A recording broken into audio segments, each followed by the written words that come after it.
Bandeko Balandi, ya Congo Horizon et tous les médias patriotiques Oyo Bazali Kwalebiso na Pokwalelo. Bonjour ou bonsoir selon le lieu où vous vous trouvez. Lelo Ezali Mokolomunene Oyo Congo Horizon en collaboration avec tous les services. Il y a presse et communication, il y a Apareco. Tolobi était contenu, il y a actualité politique. Ezali Kobale, la République démocratique du Congo. Nous nous sommes dit, et to megakopusana pembeni, ya bato oyo, baebi masolo, ya mboka nabiso. Bato ango, ils sont nombreux, mais aujourd'hui, to porter notre dévolu sur monsieur José Yango Wechiko, qui est communément connu dans le milieu, il y a ba patriote résistant, sous acronyme, il y a Yajovin. Yajovin Mbote. Mbote Papa Grégoire. Tolelo toli tozali na esengo ya kozana yo na pokwa lelo poto meka ko échanger sur les points saillants ya actualité ya mboka na biso. Est-ce qu'il y a moyen omega komi présenter au-delà il y a ma petite présentation peuple ayeba ozali nani osalaka nini et surtout ovandaka wapi malobe pa na yo. Merci mingi Papa Grégoire. Na pesi mbote na bandeko nyonso congolais ba oyo balingi mboka na bango. Kombo nangai José Yango Wechiko. Nazali congolais 100% de mère et de père. Na botami na mbandaka na koli na mbandaka na kei kosala ba classe nangai ya université na Lubumbashi. Tango na sisi bakonzi na université bakangi ngai ke natikala kosala musala na banda kotangisa na bandi assistant na département ya histoire spécialité na ngai ezali histoire politique na sali musala na komaki na grade ya chef de travaux nde tango na ye na Kinshasa na université de Kinshasa na ye kozwa musala moko mususu pembeni oyo ezalaki na syndicat oyo bazali kobenga na kombo da INTESA na bandaki comme conseiller na service ya organisation pe documentation oyo babengaki ORGEDOC et na sima mwa bambula na ye kokoma secrétaire national adjoint chargé à pétrole, énergie et chimie na fédération wana. Et puis, compte tenu de tout ce qui s'est passé dans Maté, à Nabiso, dans l'université, tout ça, bon, si je suis kobenda ba mindondo, nandengepe, na ponyokaki, na ye kokoma na mboka na Europe, awa, na vandi na mboka na Pays-Bas. Na zongi sérieux maro. Merci beaucoup, Yajovin. Je crois que Kombo Wana Ezali, Kombo Ezali est très familier. Na milieu, il y a ba patriote résistant. Oh, bazali kobundela mboka kasi Yajovin entendre la plupart il y a ba intervention na yo na niveau il y a ba médias patriotiques, il y en a qui pensent que vous seriez un cadre hein, pas les moindres. Donc au sein il y a Alliance des patriotes pour la refondation du Congo. Est-ce que vous allez membre ya Pareco ou bien vous allez seulement sympathisants parce que on sent que dynamique nayo sur terrain en tant que résistant, langage nayo na langage il y a président national il y a Pareco ezali et pesa différenté. Donc comme c'est biso pourquoi cette approche là Yajovin. Merci Ming. Effectivement nazali membre ya Pareco te mais nazali résistant oyo azali sima ya discours ya Pareco oyo ememami na président national monsieur Honoré Mbanda oyo pe azali en même temps leader ya résistance congolaise. Ngai na makanisi na ngai na oyo ezali kolobama na kati ya Pareco de ce que je peux connaître de par ma formation na makambo nyonso elekaki na bitumba na deuxième guerre mondiale nazali komona que Pareco na leader na ye bazali vraiment sur les ornières ya bitumba oyo babengaka ya résistance yango après avoir lu mikanda oyo président national ya Pareko a commis koyoka ba discours na ye ba interview na ye, je me suis dit mais ben pourquoi pas natia maboko na ngai na kati ya bitumba oye azali kobunda. Nazali vraiment à 100% derrière son discours, c'est-à-dire le discours de la Pareko, discours oyo ezali kolakisa qu'il n'y a pas moyen mosusu na biso kobengana mopaya. C'est de cette manière que j'ai décidé résolument de me mettre derrière M. Honoré Ngbanda et le discours de la Pareko sans pourtant adhérer na katina à Pareko. Voilà un peu moins nuance wana, mais qui ne change rien en réalité na kati ya mwa misala oyo tokoki kosala pona kopesa mwa mukoto yebi na tina na bitumba na biso. Merci. Merci à Jova. Je crois que Zali aussi clair que l'eau de roche. À propos, il y a approche nayo politique oyo batubeli baza komituna si réellement aux alaka cadre à Pareko ou pas, mais vous venez donc d'élucider ce point-là sans ambiguïté. Tika Tomeka, un peu très rapidement, na point aux ali kota la actualité politique. Ozo Kobale Mboka Nabiso, l'élo, peuple congolais, Azali, ce n'est plus un secret, donc assujetti à un régime d'occupation, donc depuis l'avènement ou depuis l'invasion du Congo en 1996 par les troupes ou par la coalition Ougando, Rwando-Burundaise, Naba Mboka Msusu Kota Mboka Nabiso. Kasi l'élo, malgré ce régime d'occupation, il y a beaucoup de Congolais qui continuent à espérer que ce pouvoir peut organiser concertation, pourparlers pour juguler crise où ils frapper Mboka Nabiso. Alors, M. Jovin, quelle est votre lecture à propos? Il y a concertation aux Oleka na Mboka Nabiso et en concomitance les pourparlers qui se déroulent à Kampala présentement. Ya Jovin, vous avez la parole. Merci, Ming, journaliste Grégoire Watupa. Na opposé na mutuna wana qui est capitale. Na koyebisa yo boyi. Na kati na makambo nyonso ezali koleka na mboka na biso, il y a un élément central oyo ke biso tokoki to perdre yango de vue te. Parce que soki toyebi penza likambo yango te, nous allons nous tromper na bitumba oyo biso tokosala. Likambo eza na mboka na biso ezali, mboka na biso ezali occupé na bapaya. Na mutu ya mboka, na armée na biso, na ba institution na biso ezali na bapaya. Lokola mopaya ezali na mutu ya mboka, ba biloko oyo nyonso oyo ozali komona bapesila yango bakombo oyo bakolinga, c'est-à-dire bakamataka bana mboka bakenda kotikaka bango esika moko boye pour que makambo oyo ekobima na kati kuna balobake bakongole nde badeside. Or bato oyo bakendaka na bango bisika wana, ils ne font qu'entériner oyo déjà ezalaki préparé par la puissance occupante.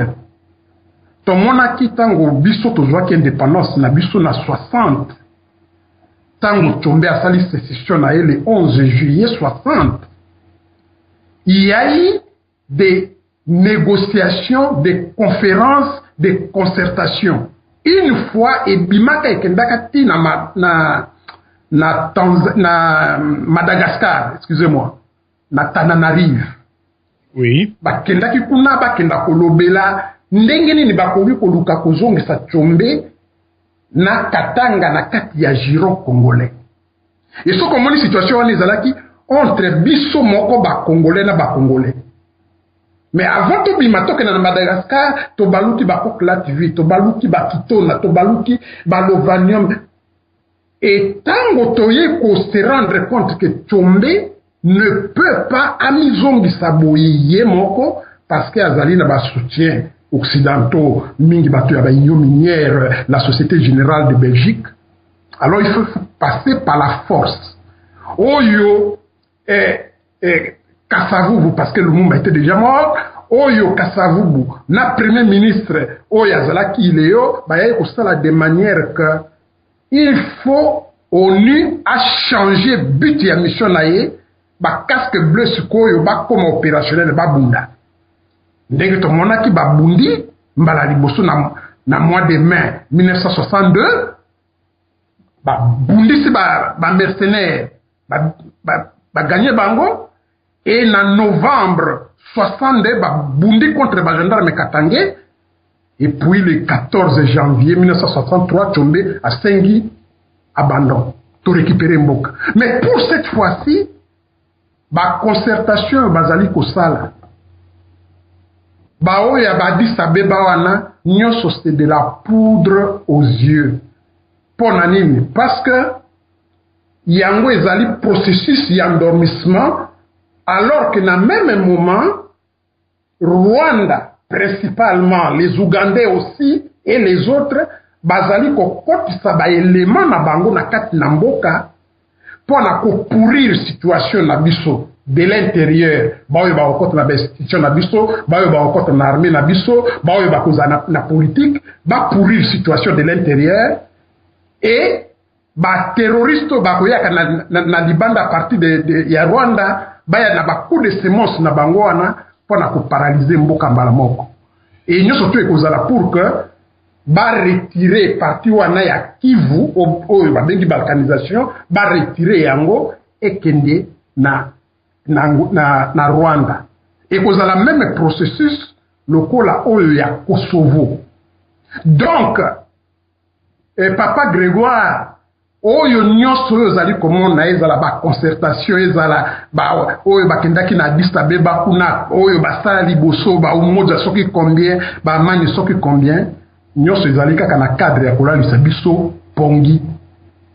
Problème ezali il faut que Bundistande Bapayawana, Monguno azali numéro 1 liboso mwana ndeke. Quand lui tombe, tout s'écroule de lui-même et Makambo et Sali Malam. Donc, moi, je ne compte pas sur les concertations, encore moins Babiloko Addis Abeba, tout ça, parce que les pays agresseurs, Bangonde Batubakenda Kanaba réunion Yowana. Donc, il n'y aurait rien pour Nabisu na cadre.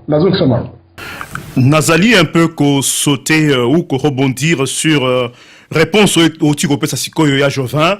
Nazali ko préciser na bandeko ou zali ko nabiso que na pokolelo tozali na moko ya ba patriote résistant monsieur José Yango Wechiko, communément connu na milieu à bas résistant comme ya Jovin. Azali vraiment l'une des grosses pointures Oya Etumba Kosikolamboka.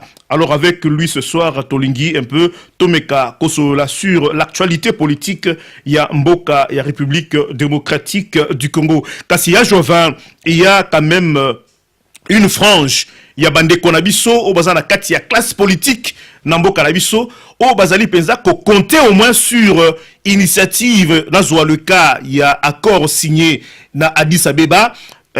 Il y a quand même une partie, une grande majorité dans le niveau de l'opposition au Bazali au monde a été initiative et à faire signer par chef d'État il y a sous-région à propos il y a paix na RDC que Elo Kowan Ezali initiative il y a bien et que Ezali en quelque sorte fruit il y a bien il y a Etumbawe à Congolais au Bamona qui était les élections organisées en 2011 démocratiquement truqué et que cette fois-ci la fameuse communauté internationale est côté en danse yangonde et faire signer bato oyoba accord pour que paix et zonga na Congo qui est quand même paix et un peu stable au niveau de la région.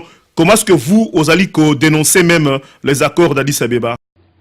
Merci Ming, mais nous surtout ça participe kaka na même stratégie ya ko kola les biso pongi avant ba donner biso coup de sémence ko boma biso libela parce que banani oyo bazali ko siéger ba oyo baza ko diriger ba oyo baza ko présider ezala ba colloque ezala ba sommet ezala ba conférence tout ça pour na makambo Italie Congo.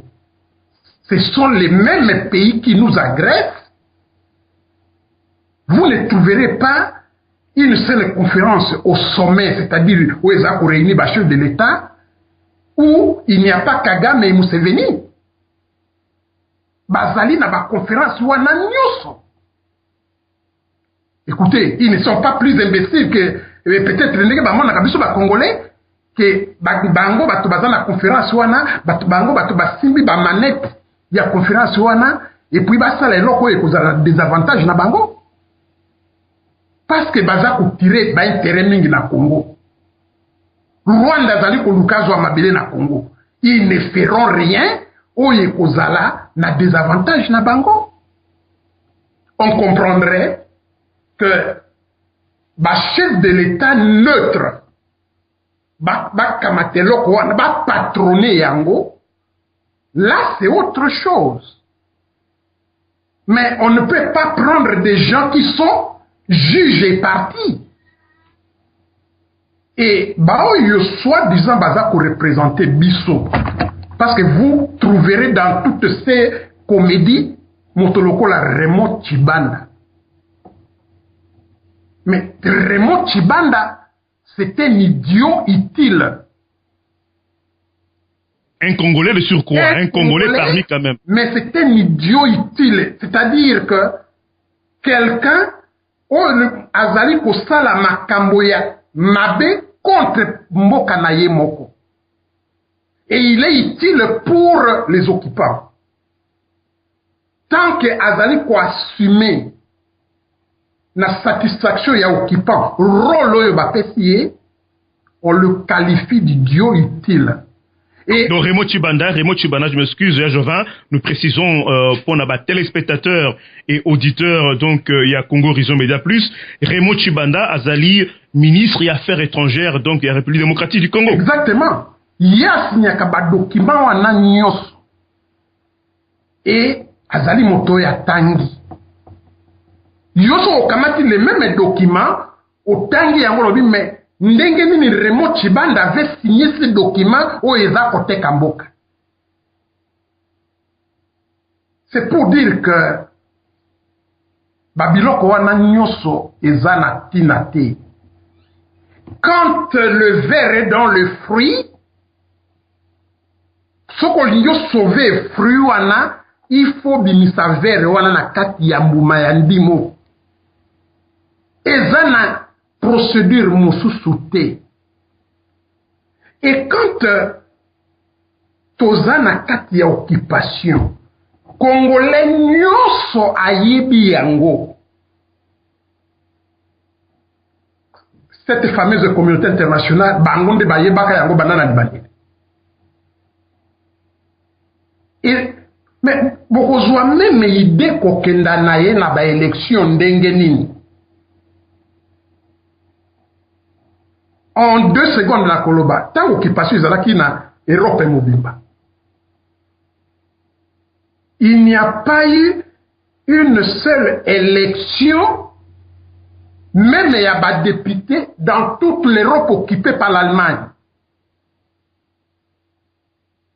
Il n'y a pas eu des élections présidentielles dans les États-Unis d'Amérique. Ce qui a fait que le président Franklin Roosevelt, le seul depuis les États-Unis indépendants, qui a ça la 3 fois et demi le mandat du président des États-Unis. Bango bayaka kokota na bitumande kokota. Deuxième mandat na ici na 38 babi non, les États-Unis se préparent à entrer dans la guerre, pas d'élection, président continue. Et il a continué, et tant qu'il a continué na 42 wana, et bitumba ekwe bandi. Cela veut dire que, occupant le col et pas nabino, ba élection wana ba saleli yango habillage oyo baza ko benga yango démocratie et élection démocratique pour que epesa moi malamu tout ba candidat nyonso oyo ba ko se présenter bazali wana pona ko légitimer mopaya. Ils sont des potiches parce que mopaya koleka. Vous entendez encore parler na motoloko la Anjeka azalaki candidat na 2006 Ada Bombole ba misusu ba kombo na bango toyebi yango lisusu te.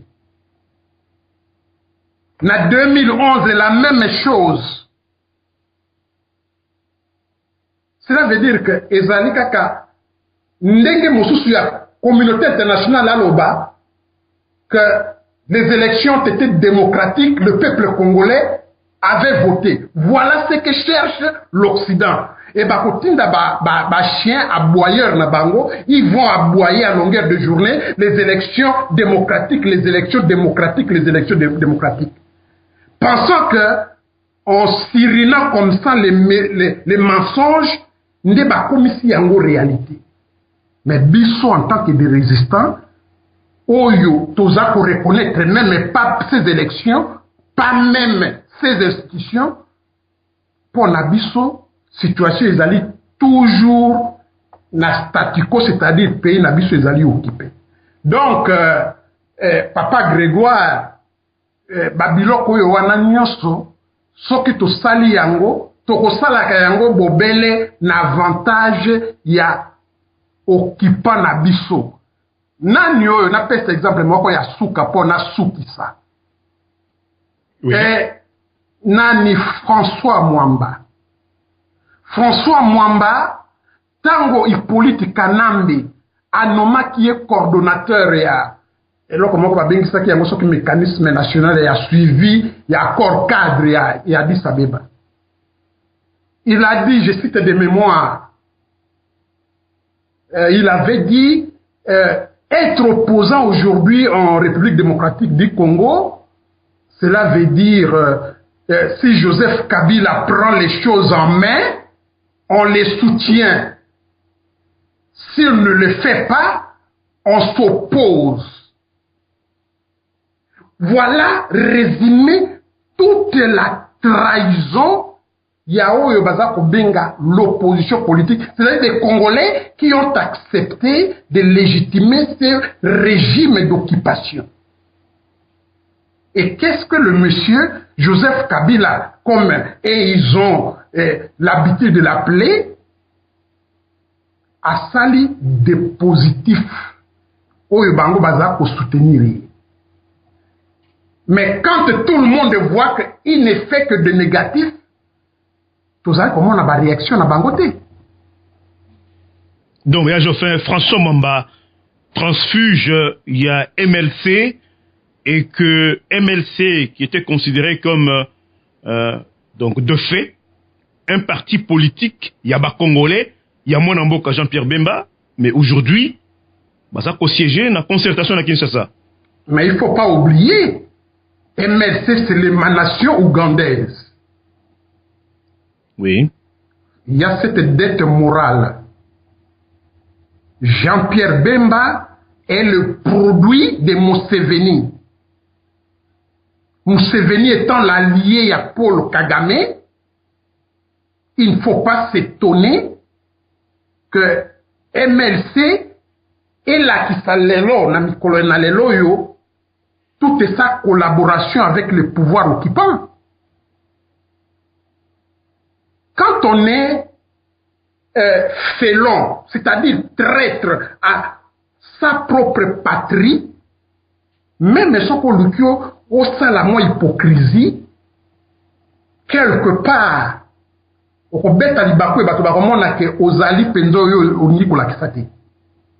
un patriote va demeurer patriote.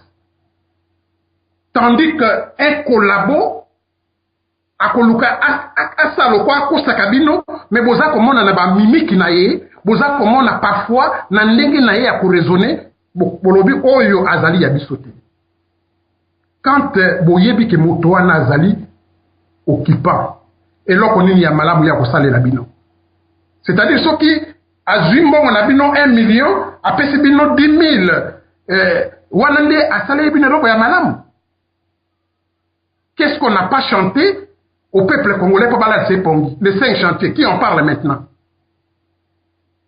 Et comme ce qui modernité, des histoires comme ça. Les 5 chantiers, on a bien les sentiers. Les 5 sentiers, ça se résume à 2 km à boulevard. Du 30 juin à Kinshasa. La RDC n'est pas Kinshasa.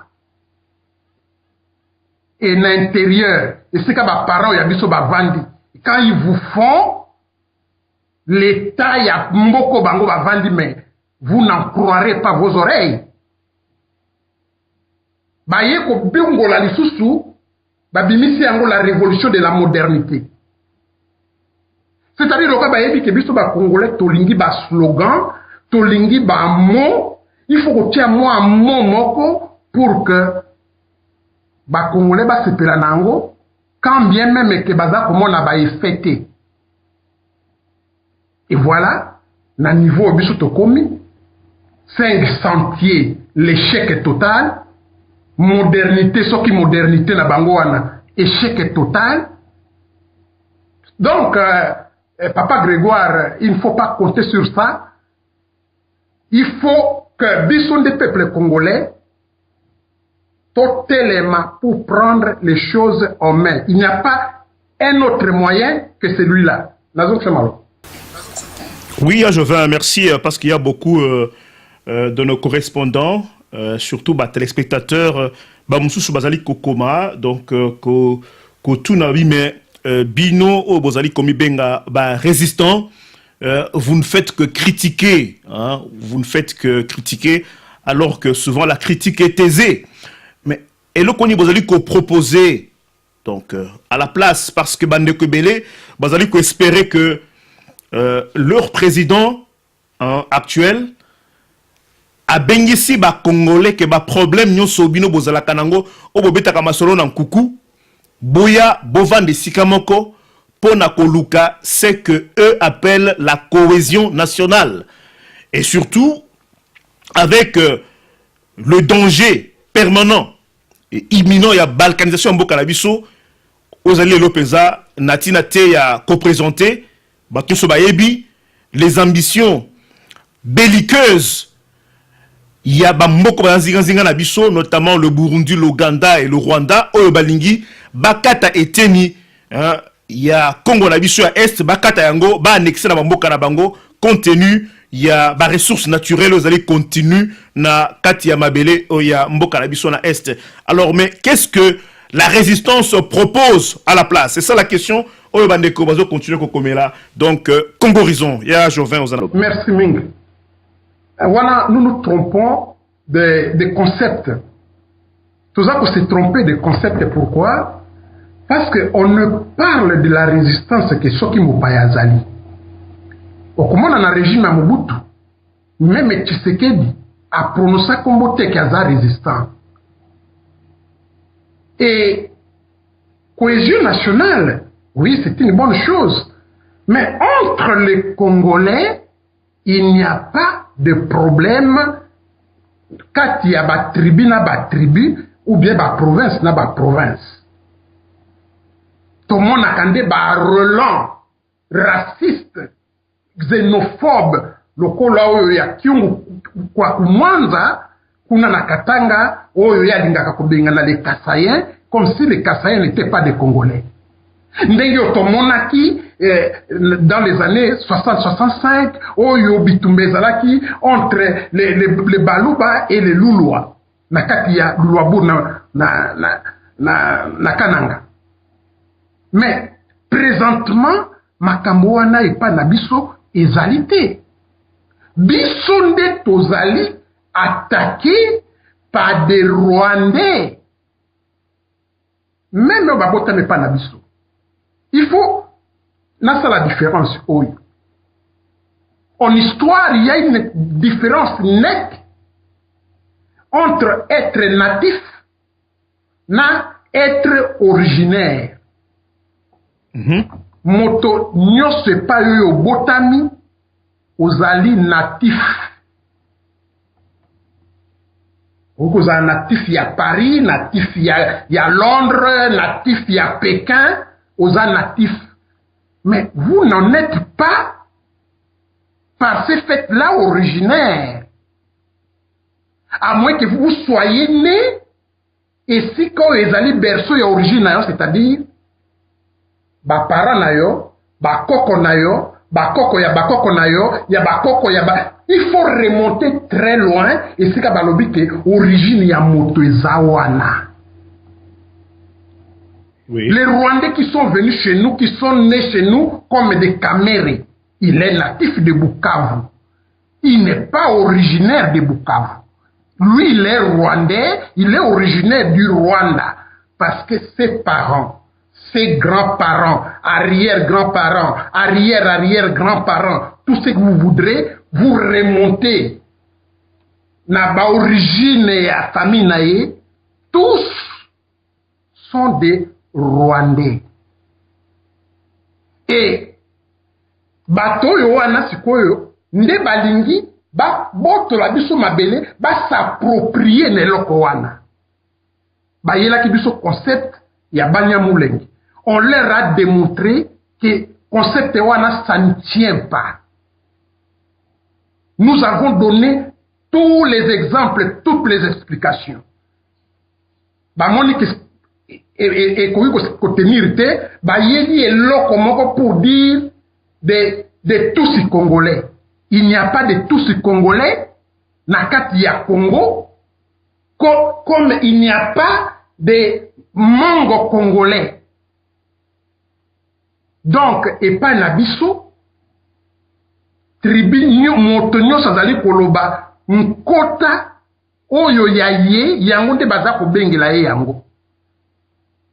Soki Mongo aza koloba Kimongo, Muluba aza koloba Chiluba, Murega aza koloba Kirega, bongo yo tous olobaka langue nini.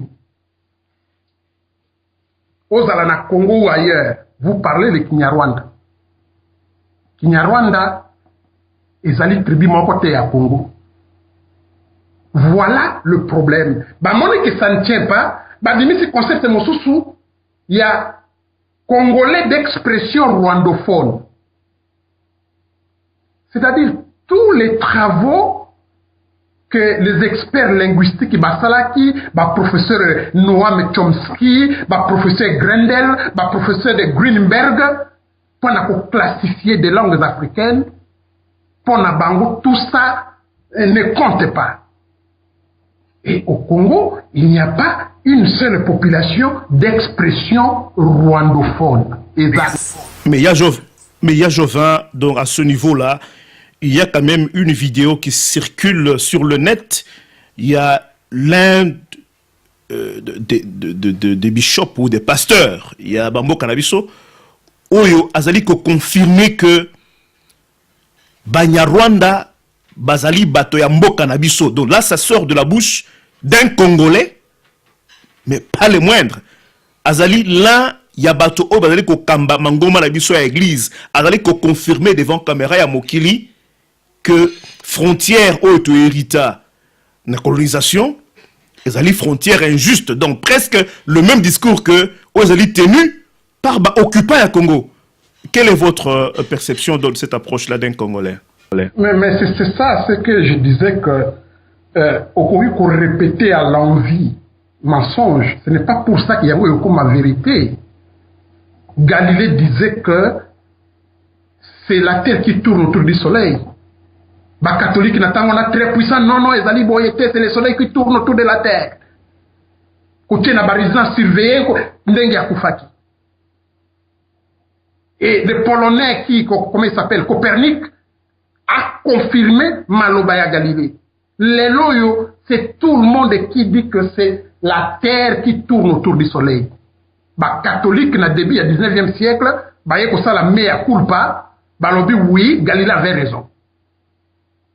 Non, il n'y a pas les Banyarwanda soki bani na kati ya Congo. Les Belges après avoir acquis le Rwanda et le Burundi, sima ya conférence de Versailles, où esalamaki mpona babotola bakolonie nyonso ezalaki na Allemagne, parce qu'il a provoqué la Première Guerre mondiale. Et selon des critères, Belgique, la colonie ezalaki pembeni wana, bapesi ye a gérer Rwanda et Burundi sous mandat ya Société des Nations, où ezalaki ancêtre ya ONU. Et on a toujours appelé Bisso colonie du Congo belge et du Rwanda Burundi. Ba belge ba komi koya kokotsa ba Rwandais pas na biso officiellement à partir de 1921. Okomona na Rutshuru famille ya moto babengi ye Daniel Ndeze. Le Mwami Ndeze c'était rwandais. Daniel c'était rwandais. Son petit-fils ou bien arrière-petit-fils Moutaza Sikoyo. Et ça, ebimisa qui va émettre entre la population autochtone, oyo ba monaki ke ba mindele ya ba belge, ba foulé, ba usage traditionnel et ça que ce qui Mwami a koufi, Mwami a pour remplacer, ndenge ba yeko tia Ndeze, oyo ba yebi bango so kazali na ye étranger. Et ba belge ba bandaki kuzoka bango ba main d'œuvre, kotinda ka bango na ba somki, na ba kenkina, na ba nini na oyo ba déversa ki bango en grande quantité na union minière d'Io Katanga oyo basalaki yango na 1906. C'est comme ça qu'ils sont entrés chez nous. Mais avant la conférence de Berlin, après la conférence de Berlin, il n'y avait pas eu ici comme Moko et Rwandais pas nabiso. Et quand les frontières orientales et pas nabiso ont été fixées définitivement en 1910, il n'y avait pas une seule poche. Il y a batoyo bazatusi ou tunambo kanabiso par les accords signés entre les puissances. Frontière yabiso et kamataki balaki nyoso tout kokota sangwe pa nabiso balobi bon au moins na balaki wana frontière les kanakati ya laki, ce qui fait que une partie ya laki, par exemple laki Edouard, une partie nango eza na Uganda, une partie eza pa nabiso, une partie ya laki Albert eza pa nabiso, une partie eza na ngambo kuna. Mais les humains rwandais ou Rwandais tous ou tout bah exista jamais et pas nabiso. Et avant 1906 il n'y avait pas un seul Rwandais na kati ya territoire oeza Congo. Autrement, tango basaki recensement général de toutes les tribus tolingaki tokuta batoyo wana batusi. Au Congo, nous avons une population nilotique. Mais au baza ba congolais, ba benga kabango, ba alour. Ba alour baza na territoire ya Mahagi, na district ya Ituri. Ce sont le seul nilotique qui soit congolais. Ils ont été là-bas de tous les temps, même avant Bamindele Baya, même après la conférence de Berlin. Ils sont donc il y a des caractéristiques il y a baoutou, c'est-à-dire batoyo bakotaka avant migration il y a tous, parce que la migration tous a été faite après où il y a baoutou bakoma ki liboso na Rwanda na Burundi et les tous sont venus au 16e siècle. Donc on a pas de détails wanate. Donc, je crois que donc ça sujet moko l'actualité historique.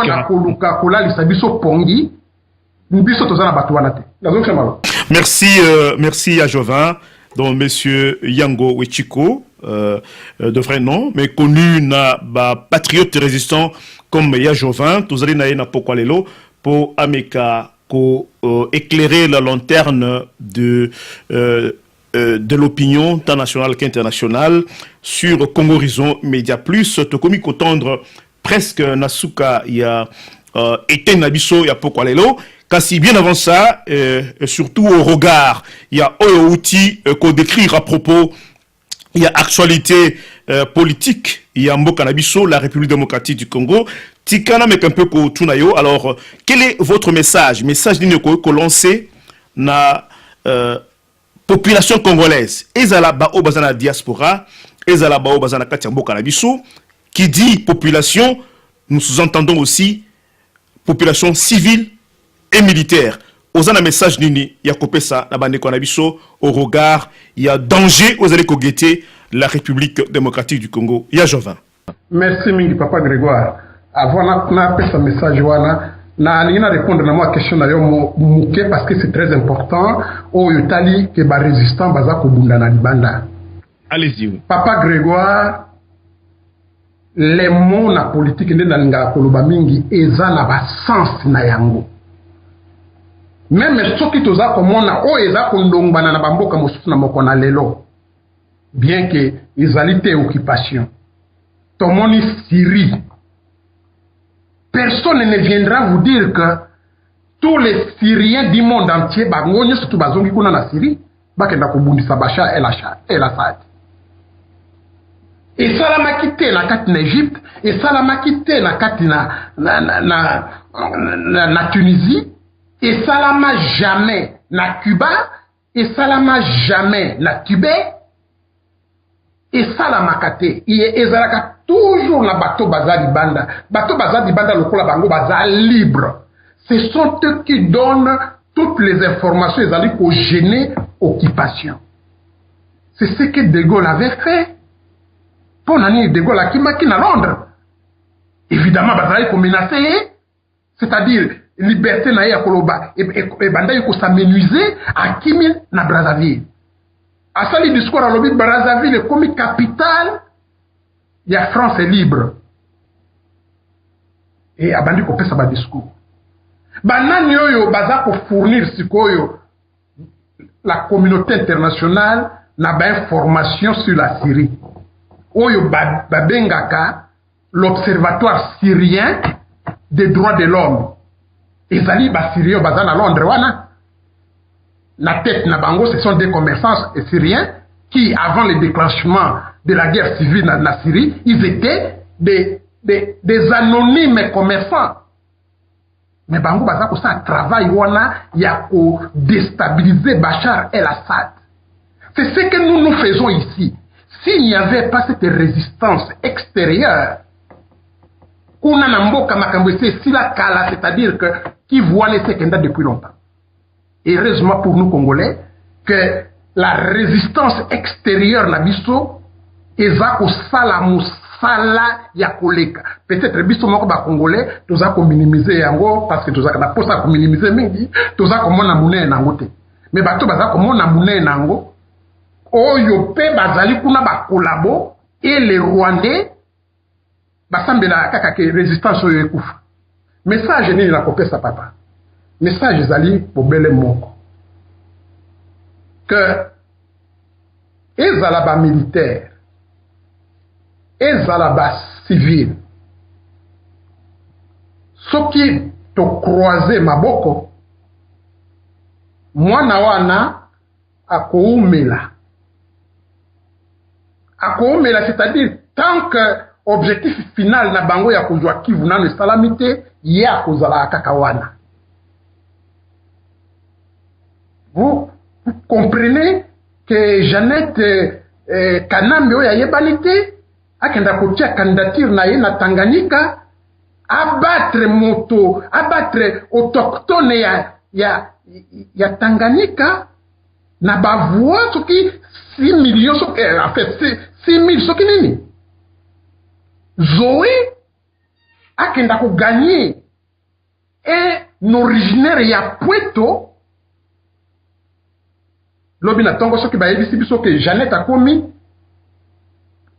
présidente de la République ya Congo a remplacé soi-disant frère naye, les collabos vont applaudir.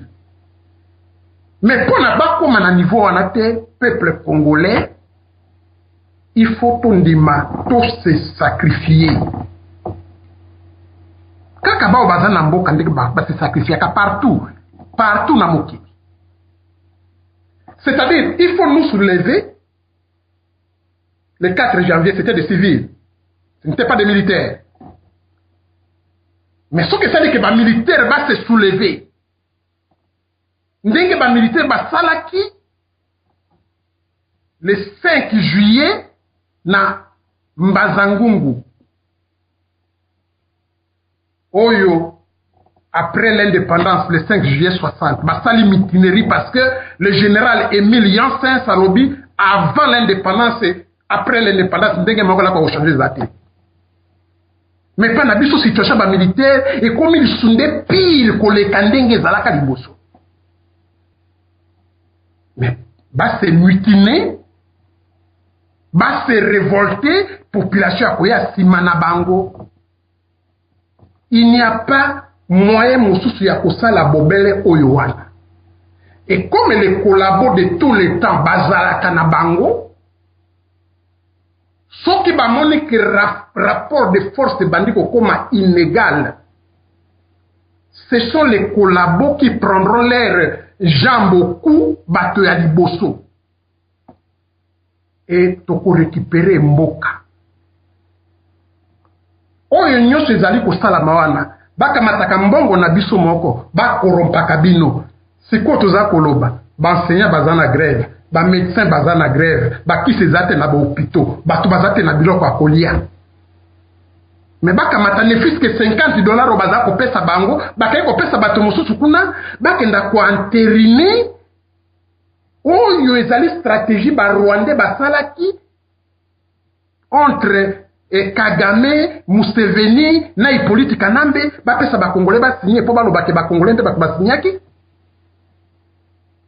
Boka mataba M23 bino ba militaire bondima ba to M23 bino bomonaki na misu baza ko violer basi baza ko fracasser mitu ya bana na mur ya bandako baza ko zikisa ba village bino bo accepter bango baya ko konza bino na kati na armée parce que ba ko garder ba grade na bango ba pesa ki bango ya fantasy wana.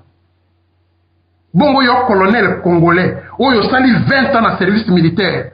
Okenda kondima mwana wana aye kaka mikolo mibale parce que auti na 23 bamba e kombo ya général aya kopesa yo mitindo. Na kati na mboka na yo soulevez-vous population congolaise. Bon moni Rwandais moto bozali koyeba ye ki aza Rwandais. Ayako, kopesa bino mibeko na misalo bino bozali kosala. Bazali déjà qu'on réclamait, et enfin là je complète, il dit bazali déjà qu'on réclamait parmi les conditions où va poser la campagne là pour déposer les armes, bazali qu'on réclamait entre autres bazwa immunité, bazwa amnistie, ouais comme ça là que va réintégrer les institutions de la République et j'ai même eu vent que certains déjà de nos officiers supérieurs bazali penza ko comment la kailo ko wana penza et ko sala mais sous-souté donc moto alinga sala joana ezali le numéro 1 l'occupant Hippolyte Kanambe à Joseph Kabila. Mais c'est lui le metteur en scène général ya ba comédie wana, lui fait appliquer oyo bazali ko dicter na ba donneur d'ordre na c'est-à-dire Kagame et Museveni. Et Batoana, il y a M23, loko les alaki, oye ya CNDP, loko les alaki, ba oye bazalaki ya Mutebesi, ba oye ya ba RCD Goma, Batoana, surtout ba yaki na Bafdel. C'est-à-dire, chaque fois baza ko injecter bango na kati ya ba institution na biso, mosta na bango ezali po ba pourrir yango na kati. Talandege ba pourrir l'armée la kati. Armée wana etika na o vide. Baza ko zela coup de grâce ba ko pesa ta ba ko déclencher de balkanisation pour que armée wana e panza na balmoko parce que eloko moko ezala kati. Et chaque fois to acceptaka ba to yo to monaki ke baza ko égorger biso mais ba ya lisusu ba imposaka biso ba commandaka biso na tanga Mobutu, bien que les Libanais bazalaki kosala na ba haut gradé mais les Libanais a comment qui sa Congolais. Tous les Libanais, comment garde corps des militaires actifs. Mais humiliation, mon et l'équipe on les a été. Biso peuple congolais, aux à la civile, aux à la soldat, il faut tout le non, bosambolu wana biso to lembi yango. Soki to lobi non, bako beta masasi na butu ya lelo, bako beta masasi na butu ya lobi, butu ezali kolanda, groupe ya bamende bako banda koluka moya ya kokima na Brazzaville. C'est à ce moment que victoire to bandi ko simba yango na maboko. Mais soki to landi ba discours oya kolali sabato pongi, ba comédio bato wana soi-disant opposition, ba soanaka, bandimaka, ba soanaka, bandimaka, mawamingi parce que tokotika la kaka kolela et kozala trop tard répondre mboka yokenda. Voilà message ninga na koyi ko pesa pour encourager peuple congolais, azala civil, azala militaire, que il faut totelema nzela mosusu ezate. Baboma bato na Égypte, batelemaki kaka. Baboma bato na Tunisie, batelemaki kaka. Bazoboma bato na Syrie, bango wana batelemi. Mais biso, il faut pas tout ça la exception. Pour exception wana, et kozala au détriment na biso mort. Papa na zonche mort. Merci beaucoup, Yajovin. Merci. Je crois que nous avons un peu moins petit problème technique, donc il y a un petit retour, mais je vois que Toko Bongsango, merci pour na et tuya pensa. Avant aussi ça, il y a bandeko oyo pesa bazaliko tunanga que na meka kotuna mo tuna yo avant pesa opese le bonheur suka parce que était une abisso comme la suka ezali à propos, il y a l'un des articles, il y a Œil du Patriote oyo qui vient d'être publié à propos, il y a arrivé il y a ba troupe ougandaise et rwandaise na base ya Kitona et Sikande Konabango Mustafa Azali. Comment est-ce que Ozali Kozwa ou bien lecture ni nous sala à propos il y a arrivé il y a ba troupe oyo na ouest na base Kitona il y a Mboka Nabiso bien Jovin. Exactement papa. Ezali la mort d'Alam ndenge na zoloba ezali mawa mingi naza traversé na ba émotion soki na moni ke mboka na biso ba komisi biso na niveau ya paillasson. Comment vous pouvez expliquer aux gens que dans un pays qui se dit souverain et puis des bataillons entiers ya ba étranger ba ya na mboka na bino et que moto moko ayeba te.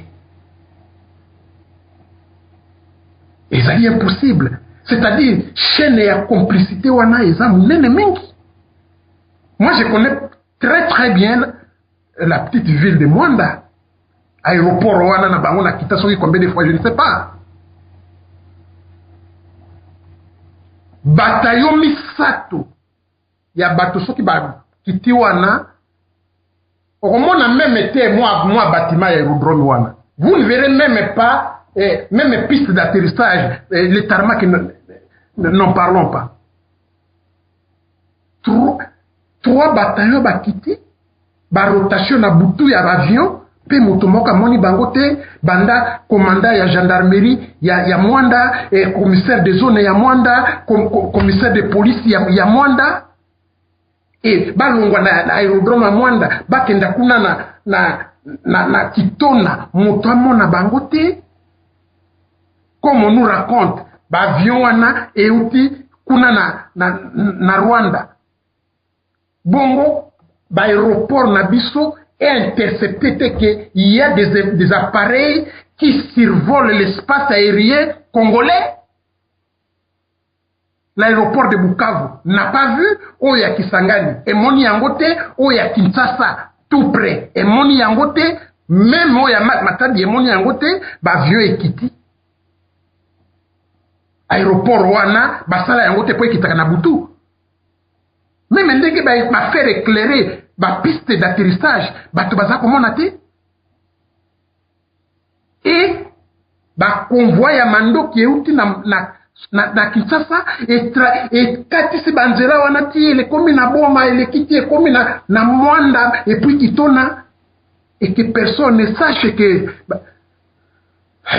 mais likambo moko ezali kuna na ouest ezate oyo eko nécessité armement wana si réellement balingi ko former bato ce n'est pas 10 jours au lendemain que bakopesa bango ba armement wana ya gros calibre ba mortier wana ba lance roquette.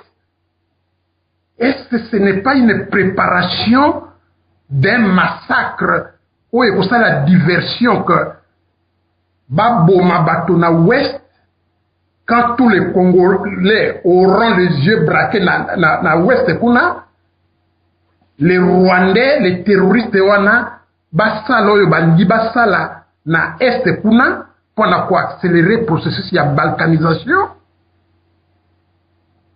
Cette question est importante. Pour nini mandoki oyo wana batindi yango te kuna nde pa bitumba ezali. Pour nini balance roquette wana oyo FRDC akoki kozala yango besoin pour na kosilisa ba terroriste wana M23 batindi yango kuna te. Qu'est-ce que ça vient faire na côté ya ouest? Mwana ndeke ayebi, c'est-à-dire politique anambe, ba kolabo ba yebi, que ba bomaka biso liboso. Ba saraki test général John Numbi abomi ba ndeko na biso ya Bazaïr. Et loko moko esalamité ba homme politique, soki ba homme politique yango ya ba Congo toyokaka, ils se sont distingués par leur mollesse, basali eloko moko te, toyoki ba discours ba révolte te, bato wana bakenda ofele. Mais sikoyo bako sala yango nde po ba détourner attention na biso ba accélérer makambo na bango na est kuna. Voilà lecture na ngai na oyo etangami na mukanda oyo babimisela ki biso na di patriote. Et bapesi bakunzi oyo bakodirige babiloko oyo wana kaka bango ba Rwandais. Merci. Merci papa. Merci à Jovin. Je crois que Eyanonayo Ezalaki vraiment avec clarté. Bandeko Nyonso Bazali Kwanabiso sur www.congohorizon.com en collaboration avec Service, il y a Presse et Communication, il y a Alliance des Patriotes pour la refondation du Congo, Tozali avec invité l'une de grandes personnalités à résistance patriotique congolaise, Monsieur José Yango Wechiko, communément connu sous acronyme ya Jovin, Oyonapokwalelo, Azaliko Longola, Brouillard, Oyezanamitu ya Congolais, à propos de la situation aux alliés prévaloir dans Mboka Nabiso, République démocratique du Congo. Est-ce que vous avez votre dernier mot adressé à notre peuple qui nous suit présentement? Merci, on démon Nakolobaboui. Rien n'est encore perdu, mais il est grand temps que les Congolais se ressaisissent. Bisoba Congolais, tango yangoyo tozela te koma trop tard parce que biso soki omoni na gauche na yo omoni na droite na yo omoni na sima na yo tozate na moto oyo aza kolanda makambo na biso oyo aza kolandela biso bao ya biso oyo bakufa bao ya biso oyo baviola bango oza koyoka te ke communauté internationale aza kobetela yango tangwa. Mais soko kanisi oyo mwa bamboka mosusu mwa 100,000 bato bakufi mwa 15,000 bato bakufi baza kolobela yango à longueur de journée yango na yango. Mais oyo biso balobelaka yango te biso moko tozwa makambo en main. Oyo ba chrétien bakozelaka ke Nzambe ayande kosala na place na biso bazali ko détourner maloba na Nzambe. Nzambe asengi biso biso tosa la première pas ya kosunga biso. Alobi Moïse bima yona ba Israélite. Je vais vous guider la journée, na ko guider bino pe la nuit. Aza ko guider bango, baza komona ba éclairage na ye, baza komona ba si na ye ke nzambe azali. Mais soki bango baboyaka kotambola, kosala premier pas wana kotambola, nzambe akokai kosala te pona bango. Nzambe asalaka tango nyonso na nzela ya moto. Et na tango yo kosala yango, nzambe akodécuple ba force na yo, okosala ba exploit. Peuple congolais, to telema, to sala, to bundisa mopaya, to landa oyo ba homme politique na biso baza kolalisa biso pongi te. Pongi yango esi eleki ya ba bébé, ekomi pongi oyo ya ba anesthésie. Et bah, misusu, après qu'on soit en anesthésie, ils ne se relèveront jamais parce que bah, koufa. Peuple congolais, Tomi Kwabiso moko en charge, comme disait l'autre. Mais cette fois-ci, n'est pas na kobengana mopaya. To libérer mboka na biso, to koye bandenge ni biso to kobongisa entre biso na biso. Voilà, papa, journaliste Grégoire Watupa. Oyo nini nakokai koloba comme mot de la fin. Merci mingi na zong siroma.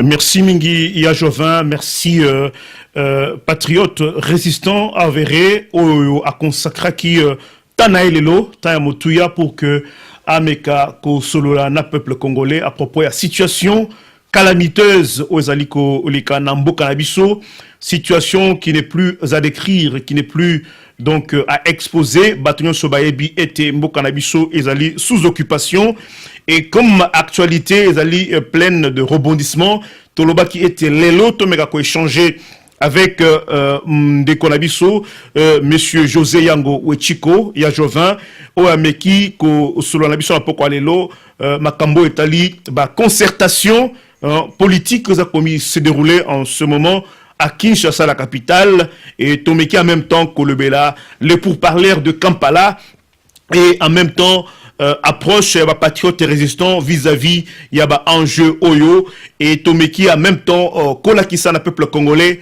que Nzambe Yampungu, Nzambe Oa Kelabiso Abesebiso Mabele Kitoko, il nous demande qu'une seule chose, que Tomeka Kosala notre premier pas, et que Ye Akogizde Biso Nabutu Mpenamoi.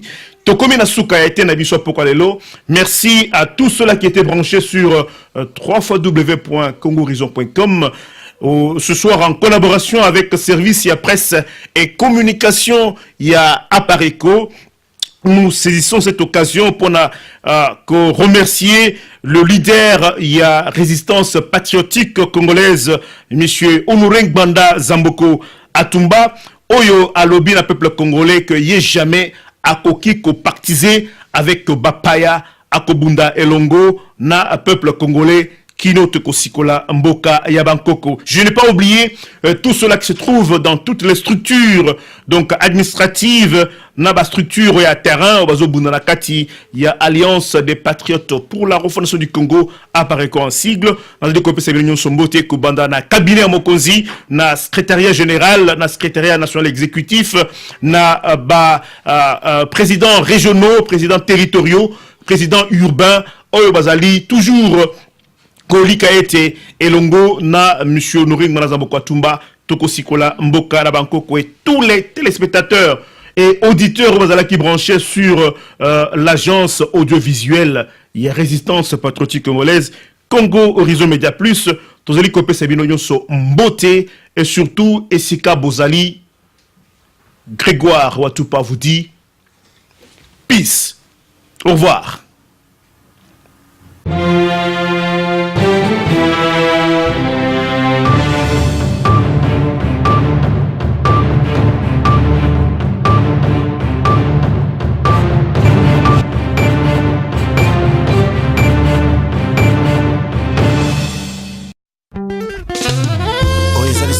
kolela lela pona ekolo te toleli pe mingi oyo ekomi ntango ya kotelema kolata kanda esantu kopamela ya kopamela kopapa ya kopapa kokata ya kokata kobelela moto na nzambe kita mpona kosikisa misala ya satana moto kitisa moto yaya ezikisa misala ya satana na mboka moto kitisa moto yaya ezikisa misala ya satana na mboka loboko na yawe ezali ya kosembola mapo ekolo epambolama mpe bayekongo bamona nkembo na yawe aleluya sembola loboko tomona nguya na yoe kasi na ekolo na biso osala ya minene utayo banda na bato bokongisi nini mpona mboka tomeli na pasi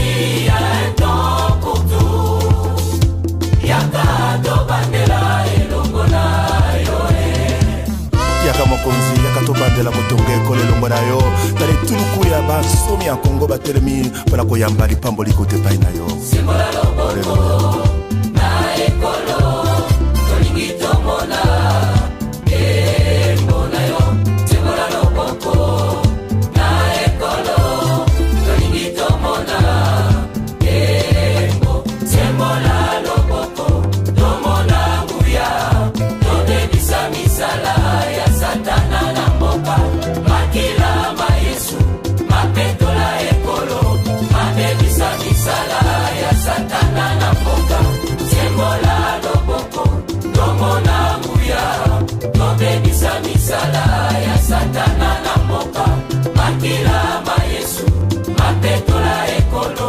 mabebisa misala ya satana na mboka moto kitisa moto yaya ezikisa misala ya satana na mboka moto kitisa moto yaya ezikisa misala ya satana na mboka sembola loboko tomona elo tolingi tomona elonga na yo na kombo na yesu toyembi elonga elonga elonga elonga elonga elonga elonga ah moto moto na yo kitisa moto misala ya satana lokola belia na Kongo Yesu kitisa moto moto na yo ekita misala ya satana na mboka yawe loboko na yo ya bokeseni mboka na kombo na na kombo ya Yesu elonga elonga elonga elonga elonga elongo na Yesu tobeleli moto kitisa moto kitisa moto na yo misala ya satana liboso baprofeta bala Kongo toyeba konzo nzambe kitisa misala ya satana sembola loboko mobali ya bonzambe tomona elo tokambola mboka elongo na yo na kombo na yesu tokonfese